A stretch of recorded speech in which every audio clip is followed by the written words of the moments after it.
Target profit for your business. Understanding this topic is crucial for financial planning, pricing strategies, and break-even analysis in business. But first, subscribe, click the bell for all notifications, and give a thumbs up. How to find the volume needed for a target profit using the CM ratio or contribution margin percentage. Let me walk you through the process step by step. First, understand the key components. CM ratio, the contribution margin ratio expressed as a percentage. Target profit, the desired profit amount. Fixed costs, the total fixed costs for the period. Know the formula. Volume equals the sum of target profit and fixed costs divided by the contribution margin ratio. Calculate the CM ratio. It's the price per unit minus the variable cost per unit, divided by the price per unit. Then, express this as a percentage by multiplying by 100. Determine the target profit and fixed costs. First, set your desired target profit. Then, identify your total fixed costs for the period. Apply the formula.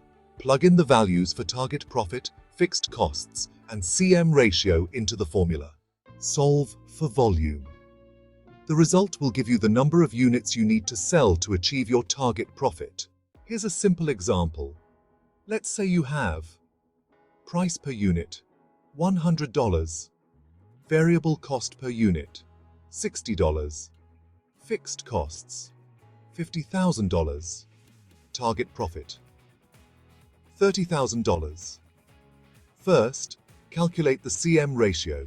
CM ratio equals $100 minus $60 divided by $100, which is 0.4 or 40%. Now, apply the formula. Volume equals $30,000 plus $50,000 divided by 0.4, which equals 200,000 units.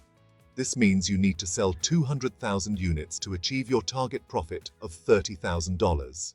In case you asked about variable costs and fixed costs, I will explain their meanings. Variable costs. Variable costs are expenses that change in proportion to the production output or sales volume.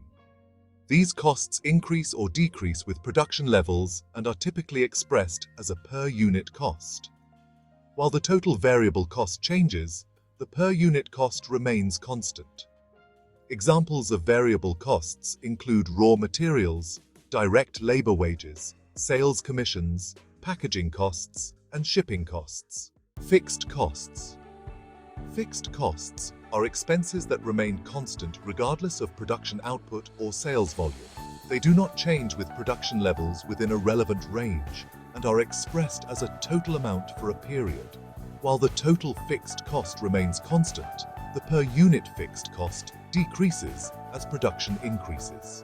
Examples of fixed costs include rent or lease payments, insurance premiums, property taxes, salaries of permanent staff, and depreciation of equipment.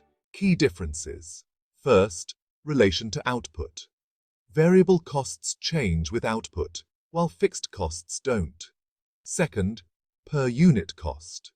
Variable costs per unit remain constant, while fixed costs per unit decrease as production increases.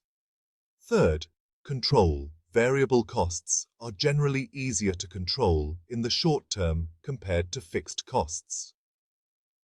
Finally, time frame. Fixed costs often involve longer-term commitments, while variable costs can be adjusted more quickly. Understanding the distinction between these two types of costs is crucial for financial planning, pricing strategies, and break-even analysis in business. Thank you for watching.